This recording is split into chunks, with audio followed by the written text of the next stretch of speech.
Hoy vamos a descubrir una religión tan antigua como poderosa.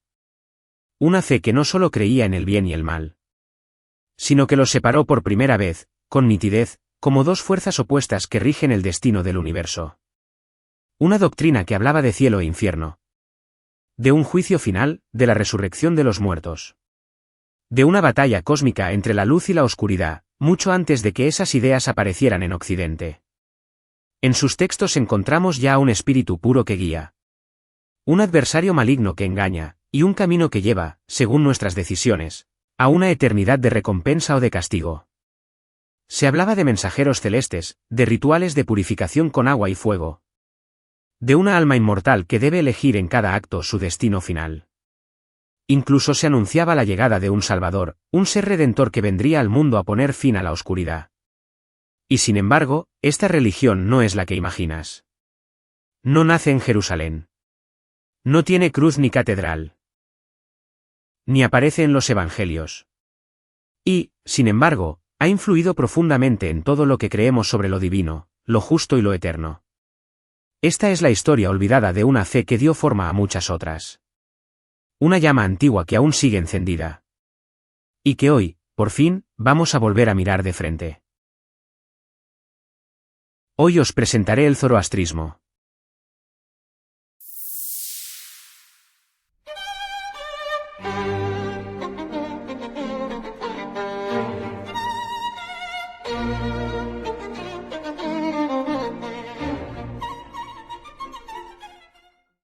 Empecemos con una pregunta obvia. ¿Qué tienen en común el director de orquesta, Zubin Mehta, el cantante Freddie Mercury y el fundador de la empresa automotriz Tata? Has acertado, todos eran zoroástricos. Resulta que en octubre de 2024, Ratan Tata, fundador de la empresa de vehículos India, falleció. Ahora bien, ¿qué hacen los zoroástricos con los restos? ¿Creen en el más allá? ¿Bajo qué premisas se rigen? Bueno, pues empecemos a diseccionar esta religión por la muerte. Cuando el cuerpo, o Tanu, muere, el meonio de la putrefacción lo invade. Es ser maligno se llama Nasu y se transmite a través de las moscas y gusanos. Una vez la carne está corrompida por este demonio, Tanu pasa a ser un objeto impuro y muy contaminante. Tanto es así, que se prohíbe terminantemente que se entierren los restos en bajo tierra por riesgo a contaminar el suelo. El suelo es sagrado. Tampoco puede arrojarse al mar, ya que contaminaría el agua, otro elemento sagrado. No obstante, el elemento más sagrado del zoroastrismo es el fuego, por lo que tampoco se les puede ocurrir cremar el cuerpo. Ante esta disyuntiva, solo les queda una solución: los animales carroñeros. Es por este motivo que construyeron torres alejadas de las urbes, llamadas torres del silencio, para apilar los cuerpos y dejar que las rapaces devoraran las impurezas del cuerpo. Sin embargo, ¿qué ocurre con la consciencia o el alma cuando morimos? Para entenderlo, hemos de saber que creen que estamos hechos de 7 partes. Primero, Tanu o el cuerpo, es la vasija en la que conviven las partes del alma. Segundo, Ustano, el aliento divino, que es el que nos dio vida y nos activa. Tercero, Boada o conciencia, que sería nuestra habilidad de conectarnos con nuestros sentimientos, pensamientos y acciones. Cuarto, Urban o espíritu, que almacena nuestra personalidad y memoria. Quinto, Daena o moral, sería nuestro pepito grillo que nos ayuda a distinguir el bien del mal. Sexto, Frabasi o Espíritu Santo, emanación de Dios que vive con nosotros y nos guía. Séptimo y último, Ao existencia, que es el pegamento que mantiene todo junto dentro de la vasija. Al fallecer, todos estos elementos sufren una transformación. Ya hemos visto que el cuerpo se corrompe. El aliento vital se extingue y por eso morimos. La conciencia permanece como nuestra guía al más allá. Nuestro espíritu será el juzgado al acumular la responsabilidad de nuestras acciones. Nuestro pepito grillo se nos presentará tal y como habremos obrado, una bella dama si fuimos bondadosos, o una anciana demacrada si nos portamos mal. El Espíritu Santo permanece en la tierra con el resto de seres vivos, en cuanto el pegamento que todo lo une se difumina para liberar todas las partes del alma. Ahora, centrémonos en el viaje de Urban, nuestro espíritu, ya que al tercer día tras la muerte es guiado hasta el puente Chimbat. Allí será juzgado sobre un río de hierro fundido por 3 entidades benignas. Rasnu, portador de la balanza de la verdad, juez imparcial que pesa las acciones del alma. Esraosa, espíritu de obediencia y oración, protege nuestra conciencia. Mitra, el amigo y defensor de la verdad, Dios de los pactos y la justicia ejecutará el dictamen. ¿Cómo podemos saber todo lo que ocurre tras la muerte? Esas respuestas nos la dio el profeta que da nombre a esta religión, Zoroastro, también conocido como Zaratustra. Puede que su nombre os suene gracias al ensayo de Nietzsche o a la obra de Strauss, pero antes de entrar en esos detalles, vamos a ver su historia. En una época antigua, cuando el mundo estaba sumido en la confusión, los hombres ofrecían sangre a dioses caprichosos, y la mentira, Drul, contaminaba el corazón de las ciudades. Fue en esos tiempos cuando nació Zoroastro, quien a la edad de 30 años meditó en el río Daitya, buscando comprender la raíz del bien y del mal. No fue el trueno, ni el fuego lo que le habló, sino la sabiduría interior. Allí, tuvo una visión luminosa, el espíritu de la verdad, Bohumana, buen pensamiento, descendió y lo condujo ante Ahura Mazda, el señor sabio. Ante él, Zaratustra no recibió mandamientos grabados en piedra, sino una elección moral, vivir según el asa, la verdad, el orden, la armonía, y luchar contra la drui, la mentira, la corrupción. Zaratustra rechazó los sacrificios de animales, denunció a los daevas, falsas deidades demoníacas, y predicó que cada ser humano era libre de elegir entre el bien y el mal, sin miedo ni coerción. No prometía riquezas ni paraísos inmediatos, sino luz interior, responsabilidad ética y un mundo donde el bien vencería al final de los tiempos. Le explicaron que existían criaturas dañinas, Krapstra, como las serpientes, las ombrigas, las moscas, los sapos o los escorpiones, todos nocivos para la vida. Mientras que los animales beneficiosos debían ser protegidos, como el perro, el ganado, las abejas o los carroñeros. Pero su mensaje no fue aceptado fácilmente. Ridiculizado, perseguido, expulsado, Zaratustra vagó durante años. Solo cuando se presentó ante el rey Vistaspa y lo convenció con su sabiduría, su palabra fue acogida. Con el apoyo del rey, comenzó una revolución espiritual, no basada en la conquista, sino en el despertar moral. Así comenzó a propagar el mensaje que le había dado Ahura Mazda. Umata, Ujta, Barsta, buenos pensamientos, buenas palabras, buenas acciones. No bastaba creer, había que elegir el bien, cada día, con cada gesto. Para simbolizar la libertad del alma y la responsabilidad de sus actos, se usó el símbolo de Farabaar. Todo esto fue recopilado en el Avesta. Se compone del yasna o liturgia ética, escrito más antiguo junto a los gatas, o himnos del profeta. De forma posterior se introdujo el Visperad acerca de las entidades divinas y la bendidad, guía sobre el derecho y los cómo combatir a los demonios. Finalmente, se redactó el Jorde, sus oraciones, y el Bundaísm, su cosmogonía. En el zoroastrismo antiguo existían 3 tipos de matrimonio, cada uno con un propósito distinto, social, espiritual y redentor. Tenemos que recordar en todo momento, que el bien último es la propagación de la semilla, la reproducción a toda costa. El primero se llamaba Padiksayi. Era el matrimonio más común y legítimo, entre personas no emparentadas, realizado con consentimiento mutuo. Su objetivo era formar una familia dentro del orden moral y ético del zoroastrismo. El segundo tipo era el Xgédoda, una unión entre parientes cercanos, primos, hermanos e incluso entre padres e hijos, basada en la idea de mantener la pureza espiritual dentro del linaje. Aunque hoy suene extraño, se consideraba una forma elevada de preservar la fe y el alma. Y el tercero, llamado Aparsin, era un matrimonio simbólico y redentor. Se realizaba para dar descendencia a un pariente fallecido, asegurando así su salvación en el más allá. Por ejemplo, una viuda podía unirse al hermano de su esposo difunto, y el hijo nacido se consideraría heredero espiritual del muerto. Como el fin más sagrado era la creación de vida, la homosexualidad no era tolerada.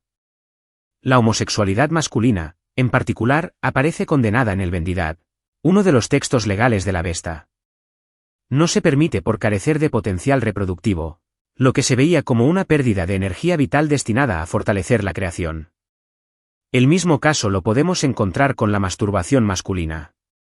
El semen es considerado sagrado, portador de vida, y desperdiciarlo es atacar simbólicamente el orden del universo. Esto es solo un ejemplo de cómo los textos de la Avesta condicionaban la vida de sus fieles, aunque la enseñanza más importante residía en la diferenciación entre el bien y el mal. Drui, representa la oscuridad, la falta de conocimiento, la ignorancia, la mentira, emana del desorden y de la ira, su objetivo es la corrupción. Por otro lado está Asa, la verdad, el orden natural, el conocimiento, la luz interior, la fe y la salvación. Y es importante definir a los antagonistas de esta historia, ya que Ahriman es la personificación de este mal, es el padre de los Daeva y creador de la enfermedad, de la mentira y propagador de la muerte. A su vez, la fuerza fundamental que lo mueve es Angra Mainyu. He aquí el poder impersonal maligno y destructivo que compite con el bien por corromper las almas. Para protegerse de ello, los zoroástricos basan su fe en el conocimiento y se protegen del mal con sus rezos diarios. 5 veces al día se postran en el suelo, en un lugar pulcro desde donde pueden reverenciar al sol, o bien orientados al altar del fuego eterno. Los ges son cantos a espíritus específicos que siguen un horario de llamadas. Y además, los seguidores de Zoroastro llevan una prenda de algodón blanco muy característica. En su pecho hay un bolsillo que simbólicamente está urdido para almacenar las buenas acciones de los fieles. Porque como ya hemos comentado, todos seremos juzgados cuando llegue el fin de los días, o Frasokereti. Antes de que esto ocurra, 3 mesías llegarán al mundo engendrados por una virgen. Estos salvadores son conocidos como Saoshyant. El primero vendrá al cabo de 1000 años. Anunciará una era de renovación y comenzará a debilitar el poder del mal. El segundo nacerá otro milenio después y profundizará la purificación del mundo, preparando a la humanidad para su transformación final. Y el tercero, el Saoshyant definitivo, llegará al final de los tiempos. Él resucitará a los muertos, juzgará a las almas, derrotará a Ahriman, y el mundo será renovado en un estado de perfección eterna. No vendrán con ejércitos ni truenos, sino con sabiduría, pureza y luz interior.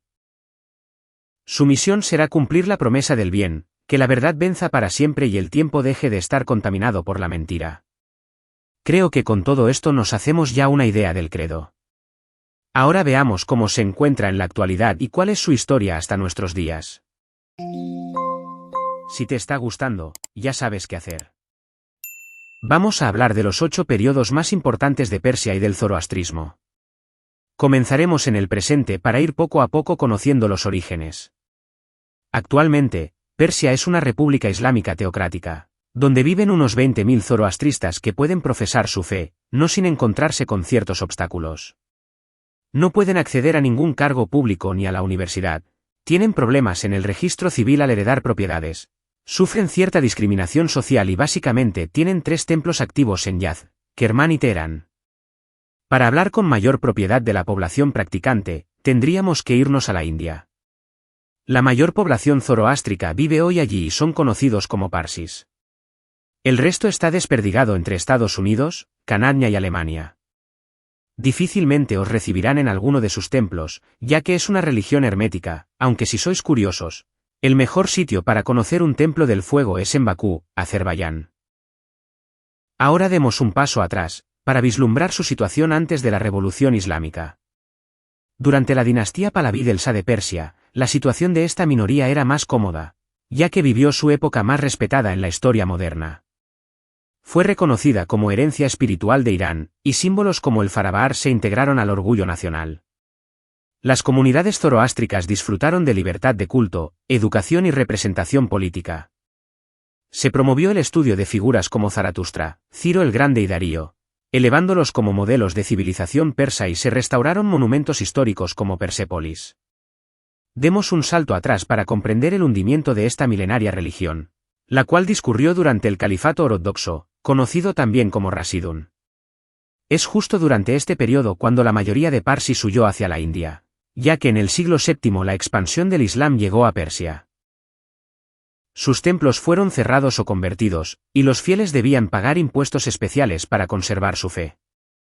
Muchos templos de fuego fueron destruidos o convertidos en mezquitas, y los textos sagrados de la Avesta fueron en parte quemados o perdidos.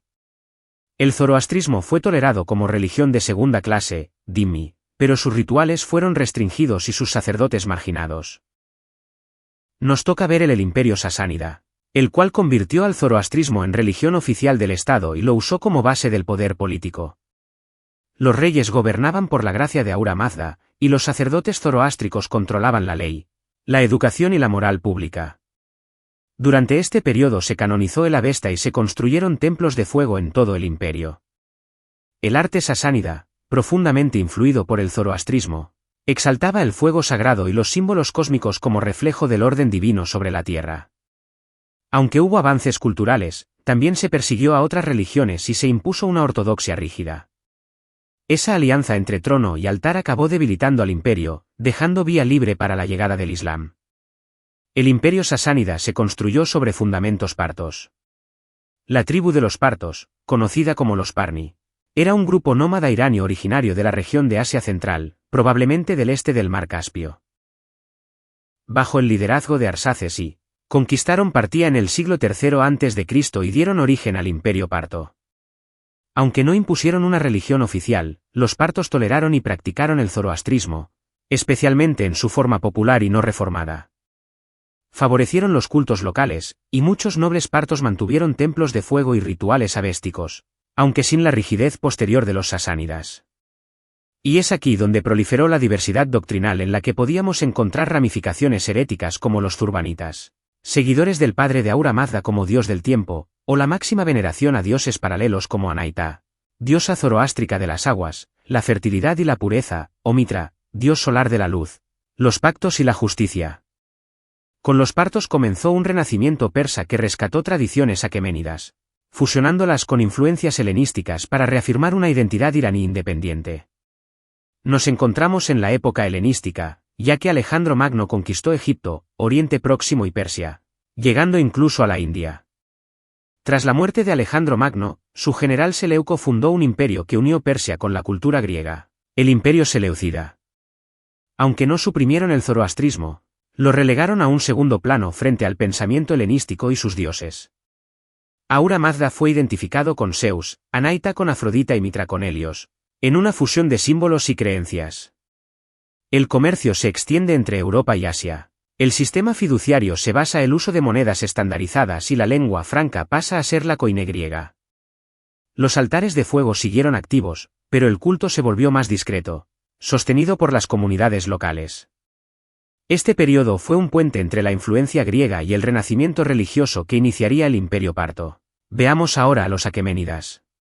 Con los aqueménidas, el zoroastrismo se convirtió en el alma moral de un imperio sin precedentes. Ciro el Grande liberó a los pueblos oprimidos y fue venerado por judíos y griegos como un rey justo, guiado por el principio del asa. Darío y organizó el imperio como un reflejo del orden cósmico zoroástrico, con justicia, limpieza y responsabilidad ética. Jerjes, aunque más conocido por sus guerras, también protegió los templos de fuego y se proclamó servidor de Ahura Mazda. Los palacios de Persépolis y las inscripciones de Behistún no eran solo propaganda, eran declaraciones de fe en un universo ordenado por la verdad. Los aqueménidas no impusieron una religión única, pero difundieron valores universales, buenos pensamientos, buenas palabras y buenas acciones. Antes de los persas, el imperio medo fue la primera gran unificación de pueblos iranios en el siglo VII a.C. Aunque su religión no estaba completamente definida, muchos estudiosos creen que los medos ya practicaban formas tempranas del zoroastrismo. Algunos reyes medos habrían protegido a Zaratustra o difundido su mensaje en regiones como Media y Bactria. La estructura tribal y aristocrática de los medos facilitó la transmisión oral de los gatas, los cantos atribuidos al propio profeta. Así, los medos prepararon el terreno espiritual y cultural sobre el que luego florecería el imperio aqueménida y su fe oficial. Muchos de los topónimos mencionados en el Avesta, como Airiana Baeja, Bactria, Arabaiti o Raga, tienen un contexto geográfico y cultural que coincide con el periodo medo o incluso anterior. Los medos practicaban un culto religioso anterior al zoroastrismo, basado en la veneración de múltiples deidades relacionadas con la naturaleza y el orden cósmico. Durante este periodo es cuando Ahura Mazda, Zurban, Anaita o Mitra se encuentran al mismo nivel en su panteón politeísta. Aunque su religión también compartía raíces comunes con el vedismo de la India, incluyendo sacrificios de fuego, himnos rituales y el uso ceremonial de una planta sagrada llamada Homa. Ya hemos visto una buena parte de su historia y orígenes.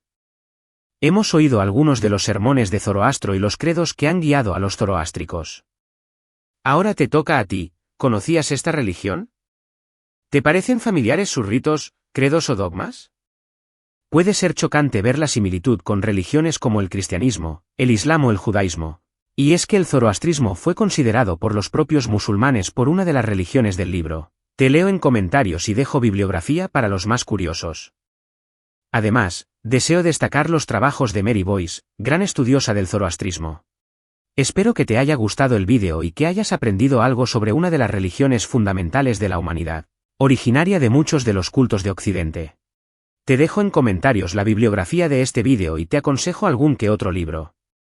Si te ha gustado te recomiendo mi obra, El sueño de Brahma.